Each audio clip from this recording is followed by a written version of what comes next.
रंगा और बिल्ला शहर के सबसे खूंखार अपराधी थे। 6 लोगों के खून के इल्जाम में दोनों पर मुकदमा चल रहा था। एक गांव में एक ही परिवार के 2 लोगों को रात में सोते हुए कुल्हाड़ी से काट डाला था रंगा बिल्ला ने, और कारण था 2 बीघा जमीन। खैर, आज उनकी अदालत में पहली पेशी थी और दोनों पुलिस की गाड़ी में हथकड़ी पहने हुए बैठे थे। और अब बहुत काली करतूतें कर ली तुम लोगों ने, आज फैसला हो ही जाएगा। शायद तुम भूल रहे हो, अब से पहले भी हम 3 बार जेल जा चुके हैं और तीनों बार जेल की सलाखें हमें अंदर नहीं रख पाई थी। दोनों की खतरनाक हंसी से तो एक बार को पुलिस वाले भी डर गए। सड़क में एक तेज मोड़ आया और ड्राइवर ने गाड़ी तेजी से मोड़ी और सबको एक जोर का झटका लगा। इसी का फायदा उठाकर रंगा ने एक पुलिस वाले की रिवॉल्वर निकाल ली। जल्दी से हमारी हथकड़ी खोलो वरना यहीं भून दूंगा। अरे वाह रंगा, तू बड़ा होशियार निकला। देखो, गोली मत चलाना, मैं हथकड़ी खोलता हूँ। गाड़ी चले जा रही थी और दोनों की हथकड़ी खुल चुकी थी। ए ड्राइवर, गाड़ी रोक। ड्राइवर ने गाड़ी रोक दी। दोनों बाहर निकले। पुलिस वालों को लगा कि दोनों यहाँ से भागने वाले हैं, मगर इससे पहले वो कुछ समझ पाते, रंगा ने पुलिस वालों को रिवॉल्वर से भून डाला और दोनों ने पुलिस वालों की वर्दी पहनकर लाशों को सड़क से दूर खाई की तरफ फेंक दिया। मजा आ गया गोली चला के। कुछ दिन ऐसी सुनसान सी जगह चलकर रहते हैं, वरना पुलिस फिर से पकड़ लेगी। दोनों गाड़ी में बैठ गए और बिल्ला ने एक्सीलरेटर दबाया। दूसरी तरफ अनामिका, एक कॉलेज की फर्स्ट ईयर की स्टूडेंट, उसी रास्ते पर कहीं आगे टैक्सी में जा रही थी और फोन पर बात कर रही थी। हाँ रश्मि, मैं घर पहुंचकर फोन करती हूँ। तुम भी बताना जब पहुंच जाओ। और हाँ, रक्षाबंधन की सिर्फ 2 दिन की छुट्टी है, याद रखना। पिछली बार की तरह 1 हफ्ते घर पर मत रह जाना। चल, अब फोन रखती हूँ। उसकी गाड़ी अचानक रुक गई। अरे भैया, क्या हुआ? यहाँ गाड़ी क्यों रोक दी आपने? मैडम अपने आप रुकी है, उतर के चेक करना पड़ेगा। ओह गॉड, अब क्या मुसीबत आ गई?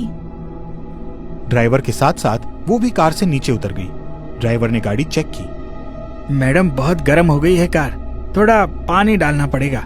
मैं देखता हूँ आसपास कुछ मिल जाए तो। ड्राइवर पानी की तलाश में वहां से दूर चला गया।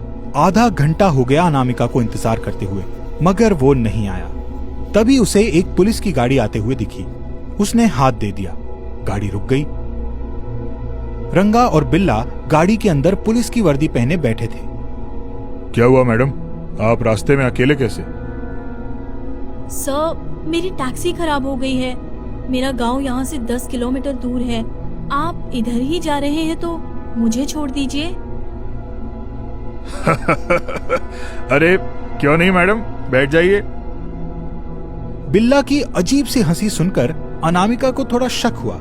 फिर उसने दोनों की वर्दी पे लगे खून के दाग देखे तो वो चौंक गई। ये आपकी वर्दी पे खून लगा हुआ है। अरे वो रास्ते में 2 खतरनाक गुंडे मिले थे, रंगा और बिल्ला।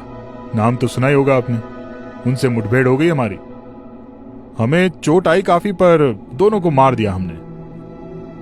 अनामिका को कहानी में जान लगी, क्योंकि उसको भी पता था इस इलाके में रंगा और बिल्ला की पूरी दहशत है। वो गाड़ी में बैठ गई और घर फोन करने लगी, मगर फोन नहीं लगा और वो परेशान होने लगी।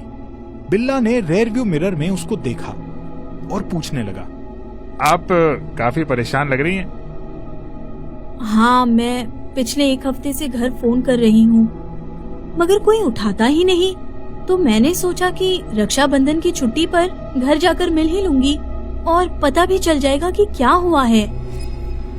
उसकी चिंता करने की कोई जरूरत नहीं है, क्योंकि तुम घर तो कभी पहुंच ही नहीं पाओगी। बिल्ला ने सुनसान रास्ते में गाड़ी रोक दी और दोनों हंसने लगे। ये गाड़ी क्यों रोक दी आपने यहाँ? अनामिका ने गाड़ी से बाहर निकलने की कोशिश की, मगर दोनों ने पीछे आकर उसको दबोच लिया और उसके साथ छेड़छाड़ करने लगे। मुझे छोड़ दो, घर जाने दो। पुलिस वाले होकर ये हरकत। कौन पुलिस वाला? हम ही है रंगा बिल्ला मेरी जान। अनामिका ये सुनकर बेहद डर गई और जोर जोर से चीखने लगी। तभी अचानक कुछ ऐसा हुआ जिसको शब्दों में बयान करना बहुत मुश्किल था। गाड़ी के पीछे वाले दोनों दरवाजे अपने आप खुल गए और रंगा और बिल्ला दोनों खुद ही गाड़ी से बाहर निकल गए, मानो कोई उन्हें खींच रहा हो। दोनों ऊपर हवा में उठ गए। ये क्या हो रहा है हमारे साथ? बिल्ला, मुझे तो लगता है ये लड़की कोई भूत या तांत्रिक है, इसी का जादू है। जितना अब रंगा और बिल्ला को डर लग रहा था, उतने ही शौक में थी अनामिका। वो गाड़ी से बाहर निकल आई। उसने देखा दूर कोई आदमी खड़ा है। उसके दोनों हाथ हवा में सामने की तरफ हैं, जैसे उसी ने रंगा और बिल्ला को हवा में अपनी शक्ति से लटका रखा हो। वो धीरे धीरे पास आने लगा। उसकी आंखें एकदम लाल थी। उसने रंगा और बिल्ला को जमीन पर पटक दिया। उसको देखकर अचानक अनामिका बोल उठी, भैया आप? वो आदमी कुछ नहीं बोला। रंगा ने पिस्टल उसकी तरफ तान दी। तू जो भी है चला जा यहाँ से, वरना भून दूंगा। आज ही तीनों पुलिस वालों को मारा है। वो आदमी बिना डरे उनकी तरफ बढ़ने लगा। रंगा ने गोली चला दी, मगर ये क्या, गोलियां उसके शरीर के आर पार निकल गई, मगर उसे कुछ नहीं हुआ। रंगा, बिल्ला और अनामिका तीनों ये देखकर हैरान थे। भला ऐसा कैसे हो सकता है? तभी उस आदमी ने आगे बढ़कर रंगा और बिल्ला को अपने दोनों हाथों में जकड़कर ऊपर उठा लिया। उसकी आंखों से रोशनी निकली जो सीधे रंगा और बिल्ला के माथे में घुस गई। दोनों के माथे में छेद हो गया। उस आदमी ने उसके बाद दोनों को जमीन पर छोड़ दिया। अपने हाथों से दोनों की गर्दन उखाड़कर खाई में फेंक दी। ये सब अनामिका के लिए बेहद डरावना और चौंकाने वाला था। उसने फिर से कहा, भैया आप यहाँ कैसे? और ये क्या हुआ आपको?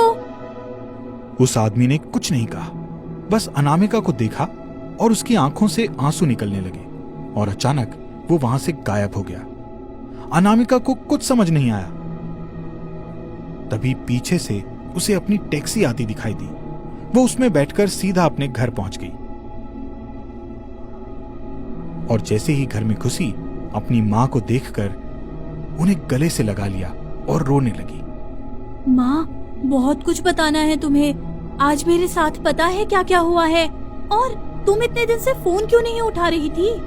ये सुनकर उसकी माँ भी रोने लगी। बेटा, पिछले हफ्ते तेरे पिता और भाई इस दुनिया से चले गए। जमीन के छोटे से टुकड़े के लिए प्रधान ने रंगा और बिल्ला को बुलाकर तेरे पिता और भाई को मरवा दिया।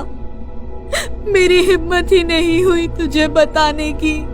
अनामिका के तो जैसे पैर के नीचे से जमीन ही खिसक गई। वो और जोर जोर से रोने लगी। उसने अपनी माँ को सारी बात बताई और अपने पर्स से राखी निकालकर अपने भाई की माला चढ़ी फोटो के सामने रख दी। भैया ने मर के भी मेरी राखी की लाज रख ली माँ। उनकी आत्मा ने मुझे ना बचाया होता तो ना जाने क्या हो जाता। दोनों एक दूसरे के गले से लगकर फूट फूट कर रोने लगे।